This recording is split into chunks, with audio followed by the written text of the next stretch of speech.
Good afternoon. My name is Jared McCovery, Marketing Coordinator for CharityNet and ChurchNet USA.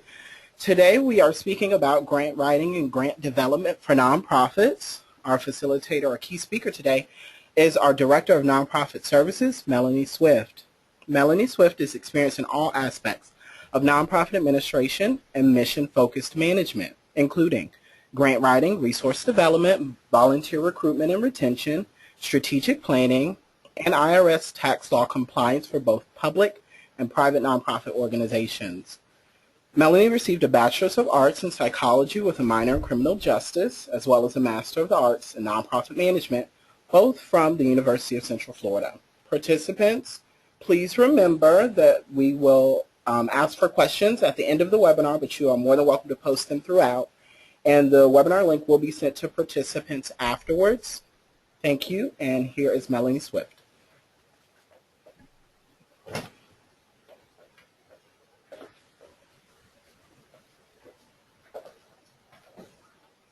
Good afternoon, everyone, and thank you for taking time out of your day today to spend a little time with me talking about grant development for your nonprofit organization.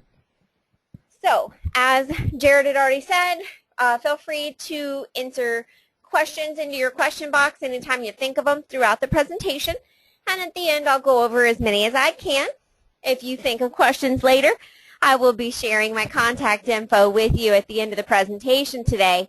So if you can, feel free to reach out and shoot me an email with questions that may come to you after the fact. All right, on our agenda for this afternoon, we are going to talk just about grant funding in general, kind of an overview of what grant funding is. We'll discuss how to appropriately identify projects that are good candidates to be funded with grant funding, how to further develop your ideas, and then obviously we'll talk about the important part, the meat and potatoes, the proposal, basic outline of a foundation grant proposal, the contents that are commonly included, and how to identify funders to which you can submit grant proposals and applications. So, in the public and nonprofit sectors, foundation and government grant funding is a very large source of operational revenue for many organizations. But knowing the steps involved is really essential for those working within your organization's development department. Eloquent writing skills, including exceptional spelling and grammar, and the ability to follow directions are essential. Now, grant writing tends to be something that many of our clients kind of jump to because the money in grants can be big. While there are small funders out there that may give away smaller grants each year, typically when those in the nonprofit sector think about grant funding, they're thinking about, a major line item on the income side of their budget. But it's important to realize that you have to be prepared to undertake a grant writing campaign. Not only do you have to understand how the process of grant writing works, how to appropriately identify which funders you're going to submit requests to, what you should and should not include in your proposal or application. That's all important, but it's also important to know when you're ready. And that's something that I spend a lot of time with my clients on, is the preparation for undertaking a grant campaign. There's kind of, steps involved in the life cycle of a nonprofit. And so if you're newly formed and you just got your 501c3 in place, you're probably not ready yet to go out and seek grant funding. There's some other things, other stepping stones, if you will, that you need to take care of in between. But we'll talk a little more about that later. In general, for those who are ready and are proceeding with the process of undertaking a grant campaign, the process is in general going to include identifying the projects that your organization feels that it can successfully undertake, matching that project with the giving guidelines or funding priorities of organizations that do distribute grant funding, communicating with this organization what your plans are, what funding is needed, how you're going to report to them, and building and establishing the framework of that relationship. And then finally, implementing the project. And once the project is implemented, then you again have to communicate and report back to your funders to show them how you achieved the outcomes that you had promised them that you would do with their funding, if you will. So when you begin to identify projects in order to seek grant funding, your organization should always, kind of on an ongoing basis throughout the life cycle of your charity, is, think about what are the unmet needs in our community that we're positioned to meet. You want to have some statistical evidence to show that that need really exists, not something that you just have a hunch about or that you feel like needs to be addressed, but something that you've put enough thought and research into that you can clearly demonstrate how you know that it's a need and, to what extent the need actually exists. So you want to have some solid data from reputable sources that are available so that you can document this need. And then you always want to think about, is the project within the mission of your organization? And this is an area that I commonly find organizations kind of going after the money instead of after the mission. And what I mean by that is, oftentimes there are different types of causes that become, hot point issues or that become the popular cause at any given period of time, whether it be breast cancer or childhood obesity, different things that kind of come into the limelight.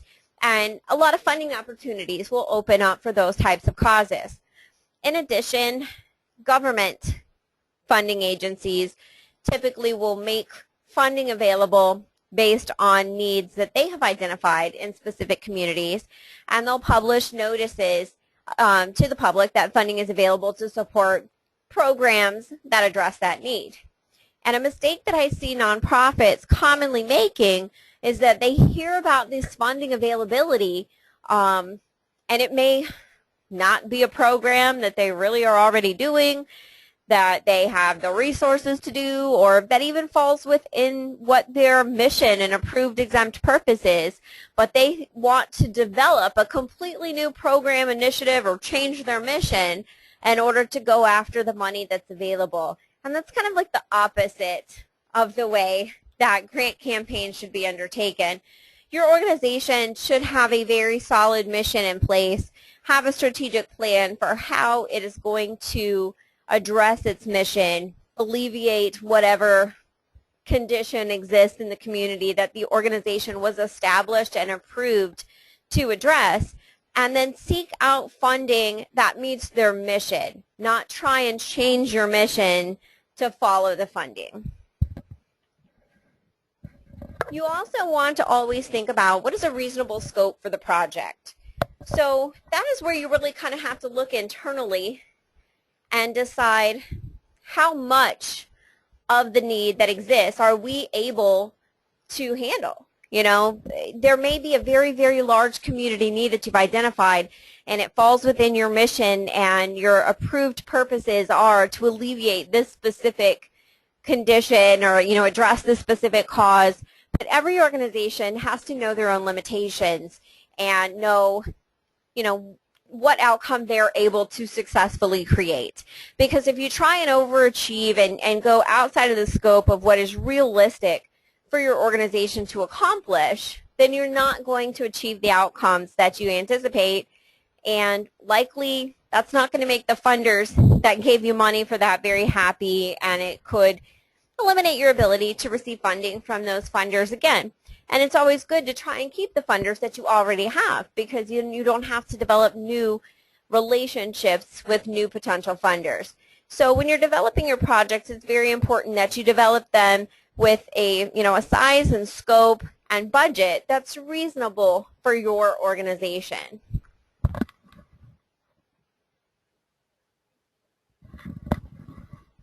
you have to think a little further about the details.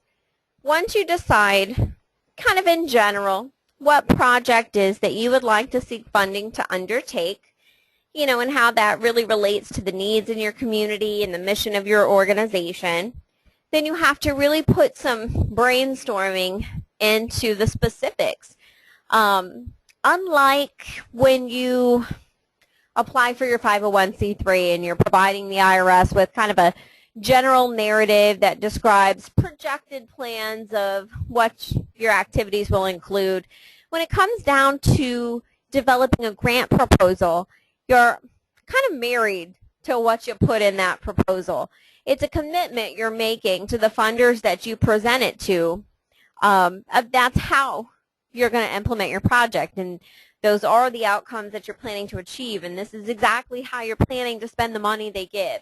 So you really want to get together with your board and your key employees and any other members of your constituency that are helping on the grant campaign, and really start to talk and think about who can actually supervise or conduct each activity, where the activity is going to take place, who's going to benefit from the implementation of the project. Specifically, what would those specific benefits be? You want to make sure that you can determine, measurable benefits, measurable outcomes. So there's definitely some time involved in developing the heart of the project that you're going to be pitching to potential funders. Developing your proposal idea is going to require knowledge of your organization, the individuals involved, what you've done in the past, what you're doing now, what your resources are. But it's also really important to know as much as you can about the funder to which you're going to apply. Funding is kind of like sales, in that you're selling your organization to them as the best candidate for their dollars. And a lot of sales is focused on relationships. And so the more you know about the funder that you're presenting to, the better and deeper relationship you're going to be able to establish with that funding agency. So you want to try and make sure that you know both your agency and the funder's mission. Board affiliations, that can always be important, because if you know that somebody on your board has some common connection with a board member of the funder, maybe their kids play soccer together, or they serve on another board commonly, or if there's any type of connection, that can really kind of give you a foot in the door. So you want to understand who's serving on both boards. You want to understand the organizational and administrative structures of each entity. Not only do you want to know, or do you need to know your organization's past and present services and projects in detail, you want to know as much about the projects and the programs that the funder is currently funding. And typically with most of your larger grant funding agencies, they will publish information publicly either in funder databases or through their website in regards to their current projects that they're funding or projects that they have approved in the previous fiscal year. So you can really do your homework and find out, who have they funded in the past and what type of activities have they funded in the past, because that shows you where they really do tend to open up their pocketbooks and give. And then you want to know anticipated results. Not only what are you able to achieve, but what would the funder expect you to achieve? You want to make sure that whatever you're presenting to them as your proposed outcomes are going to be, large enough that they will satisfy the funder, but also realistic for you, because you definitely want them to be achievable. So at the end of the funding period, you can go back to the funder and say, hey, here's what we promised to do, and here's the proof that we did it. Just as nonprofits all have their own specific mission or cause, so do funders. So when it comes to foundations and corporate giving programs, they typically will publish their funding missions, and you can find that through a variety of information. Google is one of the more difficult, I would say, places to find because there's just so much information there, and it's really hard to break it down to exactly what you're looking for. But you can look through other funder reports, philanthropy and giving reports, as well as paid databases. There's multiple paid databases out there where for a membership fee you have access to search functionalities that will allow you to search funders in specific areas with specific missions. Okay, so having talked about planning your campaign and having an idea of what projects would be best to present to a funder and what funders might be best for you to present to, let's talk more specifically about the grant proposal itself. This is really how you're going to be selling your organization and your programs to this funder in hopes that they will invest in the good work that you're doing. So every grant funder will have kind of their own requirements. And I'm going to talk first about foundation grant makers because that's really kind of the heart and soul. That's most commonly where nonprofits are going to be seeking out funding. Yes, there are, local and state and federal government grant programs available. There are a lot fewer and far between, although well-funded. But predominantly, when you're thinking about going out after grants, you're going to start with foundations. And so that's where I'm going to start with my discussion as well. Now, every foundation will have different requirements, and that really is up to the administrators of the foundation. Some have their own unique application forms. Some require you to apply online using an online application. Others will tell you, their initial approach is to submit a letter of intent, and then in response to that, if they're interested, they'll either send you an application package, or they may just send you a letter telling you to go ahead and submit a proposal. Others may just say, submit a proposal. And so if they don't provide you with their own specific forms or guidelines, and you are just preparing a proposal, then this is kind of the general outline that I include for a foundation grant proposal. And even the organizations that do have their own applications and forms typically will contain this information, although it just may be arranged in a different order or in a different format within their application system.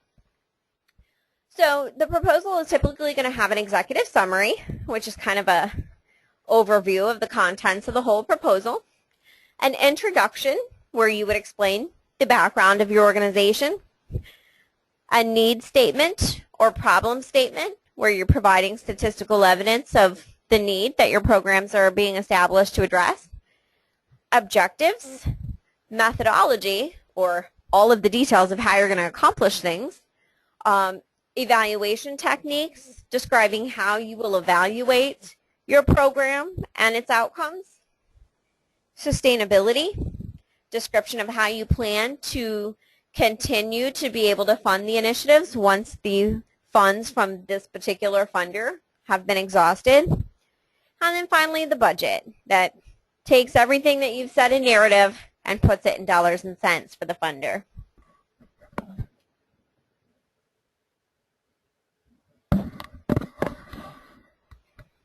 So we'll talk a little bit about each section just to kind of give you an idea of the type of information that would be included in each section.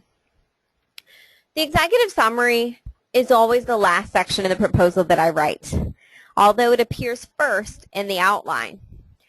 It provides a basic overview of the proposal, but I really can't summarize everything that the proposal says until I've written the entire proposal, and so that's why I write it last. It's going to state the overall impact that the funder will have on the community through the project. You really want to make the funder see how their investment in your organization is going to create the type of change that they exist to create. You want to make sure that within your executive summary, you are reflecting the funder's mission, interests, and values. this is where you're going to hook them. You know, if you know a lot about this organization, what's important to them, what they care about, what catchphrases they like to hear, and this is going to be the first section of your proposal that they read, this is how you're going to be able to hook them right in the beginning so that they continue to read on and take in all the details. And then it's also going to reiterate the qualifications of your agency to carry out the proposal. Not only do you want to show them what you're trying to do and show them how what you're trying to do so closely aligns with what they exist to do, but you want to convince them that you're the right man for the job.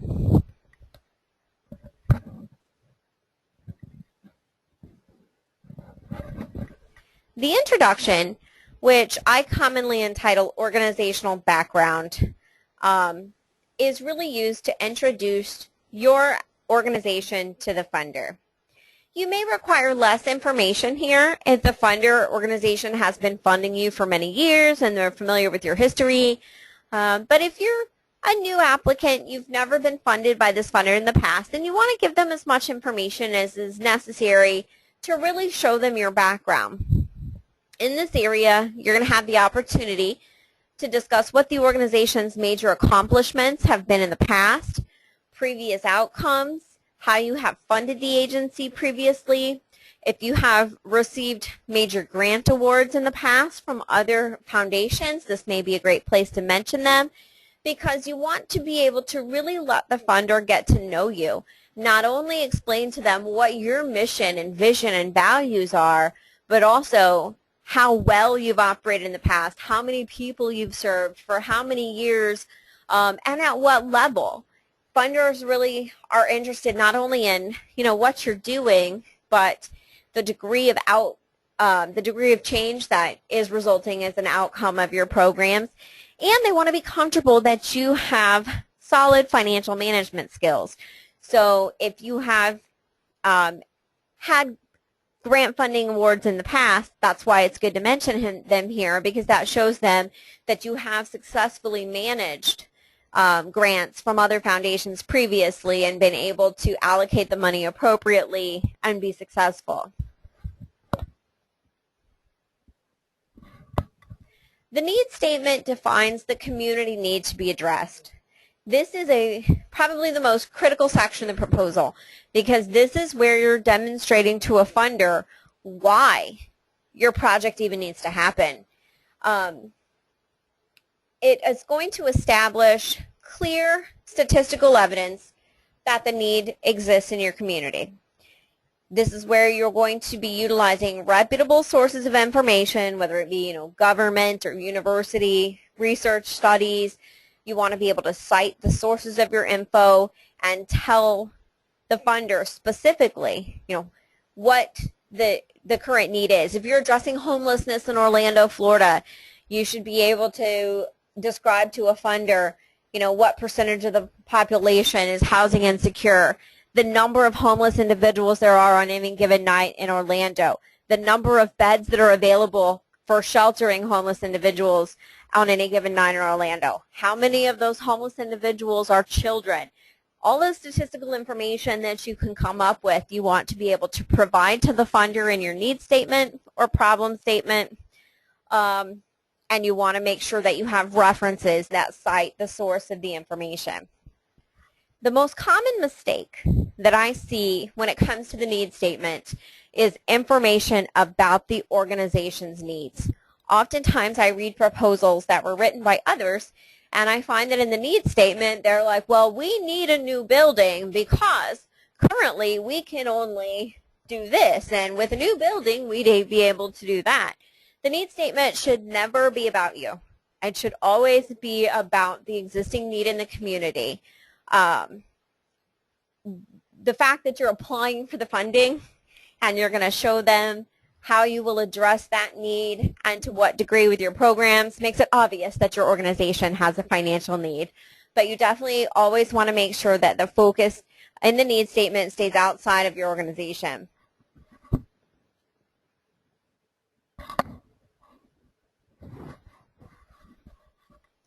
Now the objective section is really going to tell the funder what you plan to achieve through implementation of your programs. And in this section, you should describe both your goals and your objectives. And goals and objectives are different. Goals are kind of broad-based general statements of your ultimate goal. We want to reduce homelessness. An objective, on the other hand, is a very measurable, time-specific expected result of the project. So where a goal might be, we want to reduce homelessness, an objective might be, to reduce the number of homeless individuals on any given night in Orange County, Florida by 3% within 24 months. You want to have very specific time and degree measurable objectives, because that's how a funder is going to determine whether you're successful. Anybody could say we're going to reduce homelessness, and if I get one guy a house, I've reduced homelessness, but did I really make a change in the community? No. So you want to make sure that the objectives are realistic, that they're achievable, and that they are enough that the funder is going to want to invest in that change.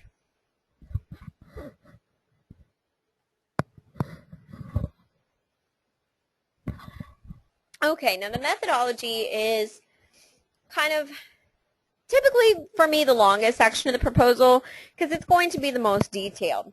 This is where I'm going to be explaining to a funder the who, what, when, where, and how of the program. I can tell them here's what the need is.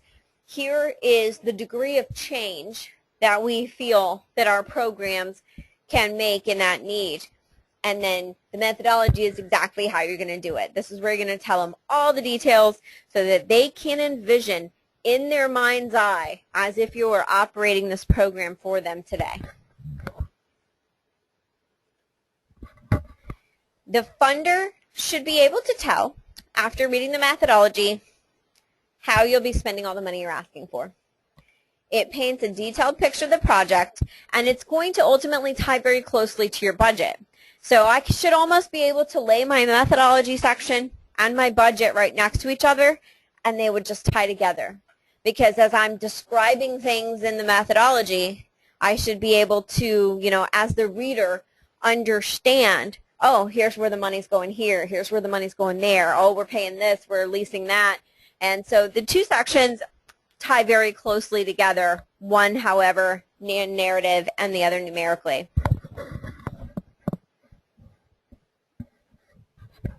It's always very important to include an evaluation section in your proposal. And this really is not only to show the funder how you're planning to evaluate the results of your programs, but it's so important internally to your organization because it really keeps you on your toes and it really gives you the opportunity to be proactive and to adjust your efforts on an ongoing basis as needed. So in your evaluation section, you would want to be describing to a funder how you plan to undertake evaluation, whether it's hiring a public program evaluator, whether it's internally the executive staff evaluating the subordinate staff, whether it's utilizing exit interviews and survey instruments with your clients. But, that's all going to vary just depending on what your program is. But you want to be able to describe to the funder specifically how the evaluation will be done and at what points. And if you're conducting evaluation throughout the period of time that you're operating the programs, then it's always good to include within your evaluation statement how you will adjust if it's determined that's necessary. So maybe you have a year-long project and 4 months in, you undertake an evaluation and you find out what you've been doing is not working. You have to have a logistical plan in place for how you will then come together and modify your methodology so that you can get it back on track and get it right through the following 8 months of that project.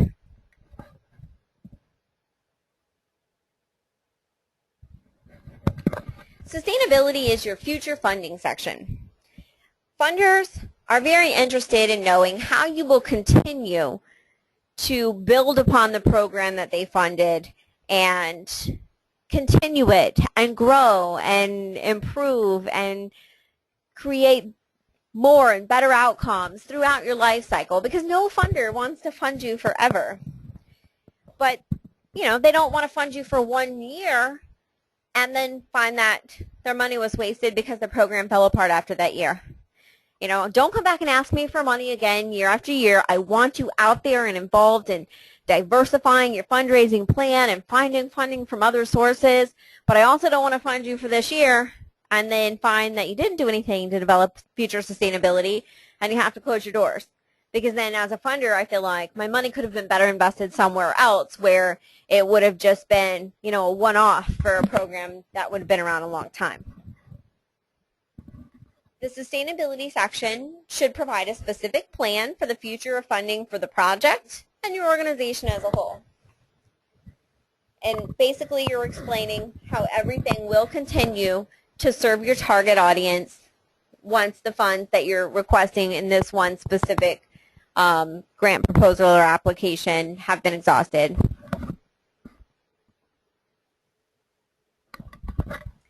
The budget is really important. Unlike the budget that you might have prepared when you were submitting your application for exemption under 501c3, the budget in a grant proposal is something that has to be much more precise. This isn't a good faith estimate. This is what you really, really think everything is going to be spent on down to the penny. Because if I'm telling a funder I'm going to spend, $100 on this and $1,000 on that, that's what they expect I'm going to spend it on. And I'm going to have to provide receipts and reporting to the funder to show them that it was utilized in the way that I had promised.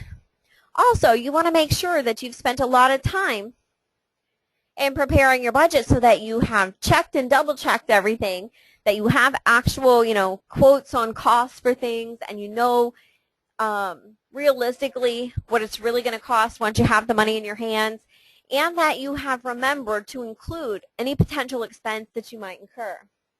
There's nothing worse than having a budget and getting it funded and getting partway through the project to realize, oh no, we forgot to budget for this or for that.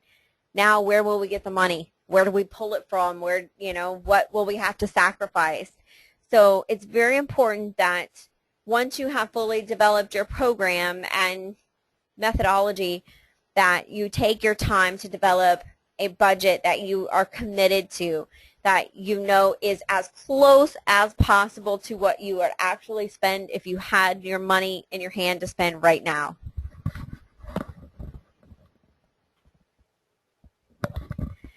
Okay, so let's talk about some different types of funding that's out there. There's basically 4 major types of grant funding sources that exist today. Foundations, which I said typically are the most popular, the most numerous that exist. Corporations, many corporations have their own corporate giving program through which they give in-kind or cash contributions. Individual grant makers, there are oftentimes individuals who have been very economically fortunate who are able to give large contributions to organizations and will do so in response to some written requests. And then obviously there's government grant funding, which tends to be very large in award size, but very hard to come by. All foundations are set up with their own mission and their own bylaws, just like any other nonprofit. In fact, most foundations are 501c3 nonprofit organizations. So they have a duty to be publicly accountable, and they want to ensure that the money that they are distributing goes to qualified organizations and that the money that they're distributing is dedicated to whatever their approved purposes are. There's more than 63,000 private and community foundations in the U.S. today, and more than $30 million a year is given away from foundation sources. So this is really just kind of the largest in the industry, if you will, when it comes to grant making. There are so many foundations of all different sizes, serving all different causes, and you just really want to tap into as many as you can find that's a match for your mission. Foundations typically have giving guidelines that are both cause-related and geographically related. So you really want to do your research and find foundations that are giving to organizations that address the cause that your organization addresses and within, the area that you work. There are three different types of foundations that typically provide funding. Your private foundation, which is most common, those are going to be those that have been started typically by wealthy individuals or large companies and get their funding from those founders and then obviously invest it to make more money. Corporate and company sponsored, if you think of your Ford Foundation, your Microsoft Foundation, that kind of stuff. And then community foundations. Community foundations are unique in that they typically are established not to address one specific cause, but to address one specific community. And a community foundation will typically manage a number of funds within that community. So usually what happens is a bunch of fortunate individuals that are interested in serving that specific community, but all have a different idea of how they want to serve, and all don't want to start their own nonprofit and have to deal with all the paperwork and administration that goes with that. They go to their community foundation and they say, okay, I've got $1 million. I want to start a fund, and I want that fund to provide scholarships to graduating high school students that are going to go into journalism. And the community foundation will manage that fund. And some of your smaller community foundations may just have a handful of funds. Some of your big ones may have dozens and dozens of different funds that they manage. So if you're going to seek out funding from a community foundation, you want to look for the community foundation that serves your local area and then find out how to apply to the specific fund that you want. You'll have to find out the different funds that they offer, the different types of programs that they offer funding to, and typically the application process will be different depending on the specific fund that you're seeking funding from.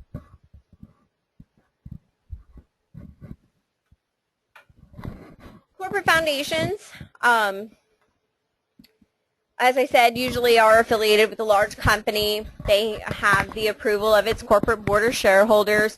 And what's unique about them is, with the exception of some of the really, really large ones that serve on a national and international basis, oftentimes company foundations are established to serve areas where they have employees and or locations, because they really like to be able to get their employees involved in the organizations that they fund, and because they like to do good things in areas where their customers buy stuff. And so if they limit their giving to areas in where they have stores or facilities, then they feel that kind of the word's going to get out within that community that they are giving back to all these charitable causes. And in general, people buy from companies that they feel are the good guys, that do good things. So when companies or corporate foundations limit their giving to areas where they have locations and businesses and operating stores, that's because they're thinking about their bottom line.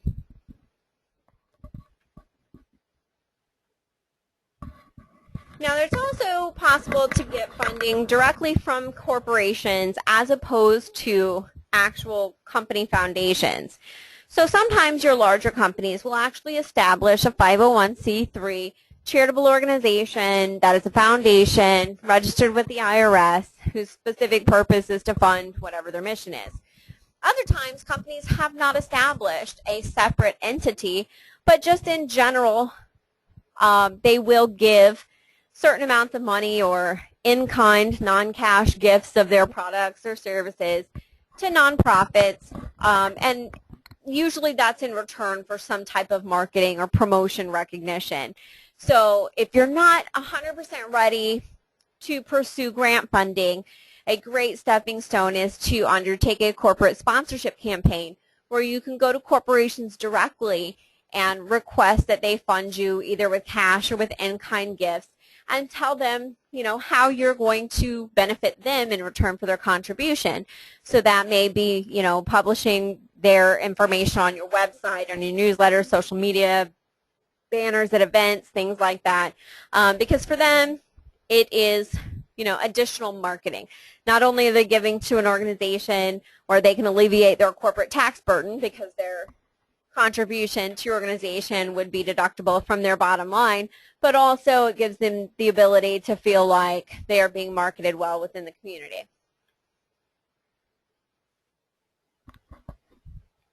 government grants can come from your city, your county, your state, federal agencies.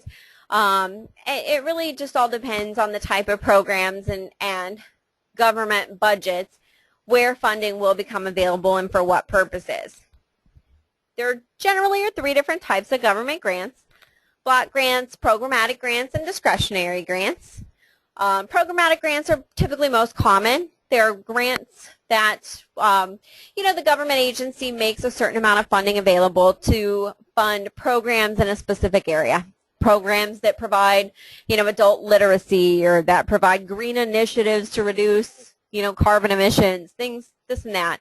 Block grants, typically you don't see given directly to nonprofits, but maybe to be distributed amongst nonprofits through kind of a middleman. So for example, a federal agency may make a block grant to some states, and those states then allocate it within their region to nonprofits there.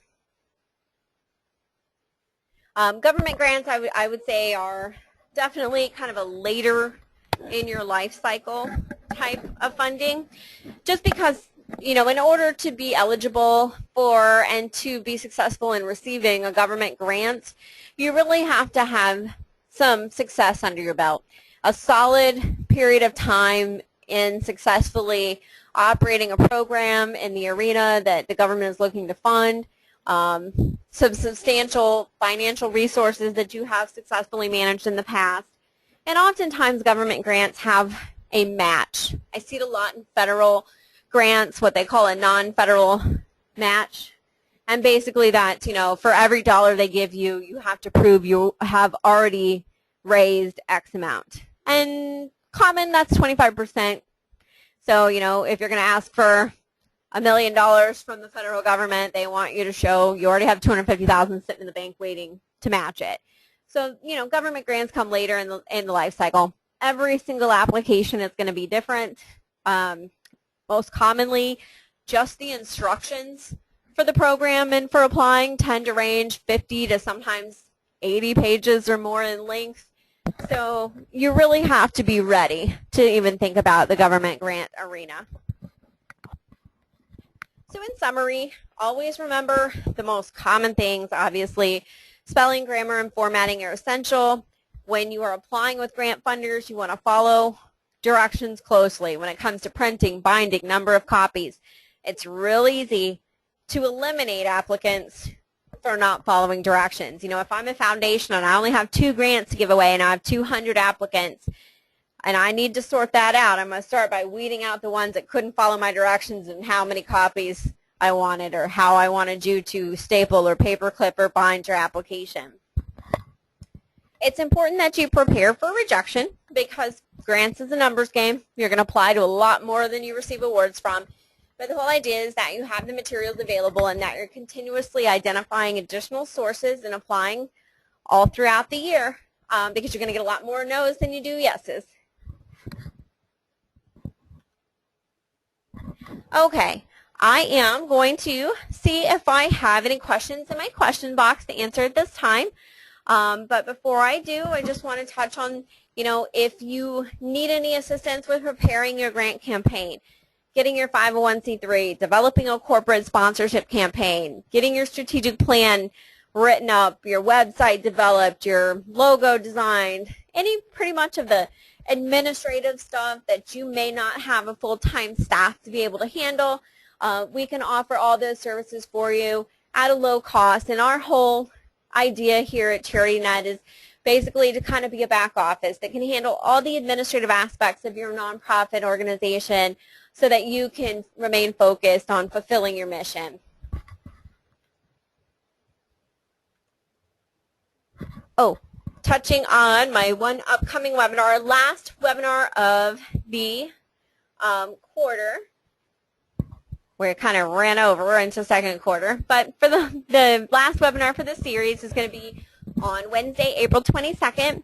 It is going to be at 3 p.m. Eastern Time instead of the normal 2 p.m. Just some scheduling conflicts that day. We had to go 3 p.m. versus 2. But that day we're going to talk about combining online fundraising and marketing to conquer the World Wide Web. Got a lot of great tips and tricks for you there if you want to take some time to join me that day. And then I am going to go ahead and try and get my contact info up on the screen right there. And give me just a moment. I'll see what I have for questions.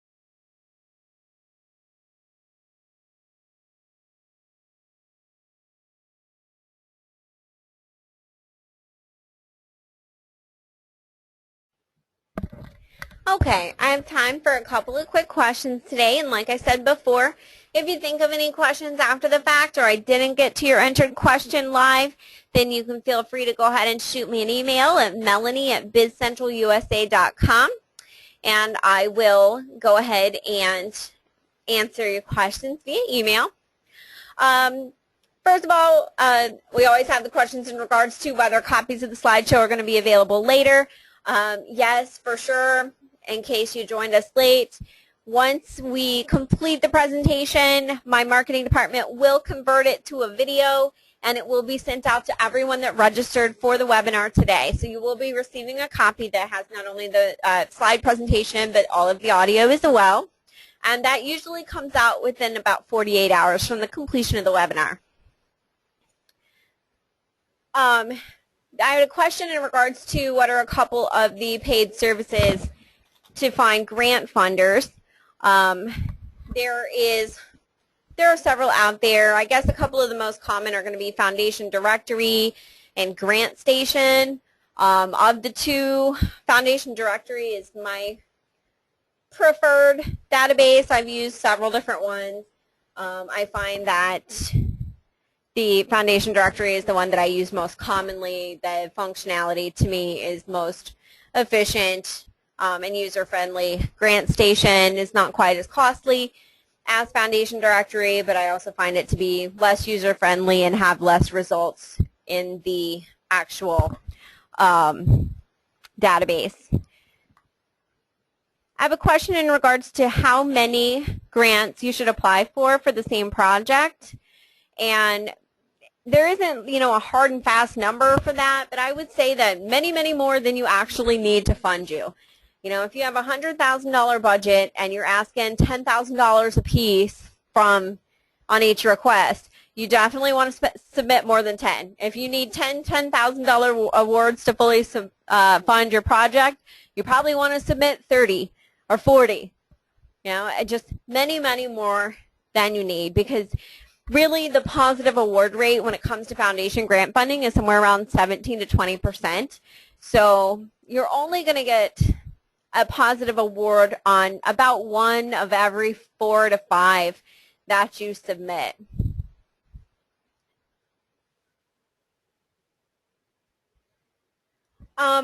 Okay, last question I have time for today involves how to proceed after being rejected on a grant package on a grant funding. And that really is going to be so different for every organization. It depends on the reason for the rejection. If they say they're sorry, they love your project, they just don't have funds available anymore this year, you may want to follow up with them and just find out whether you can resubmit next year.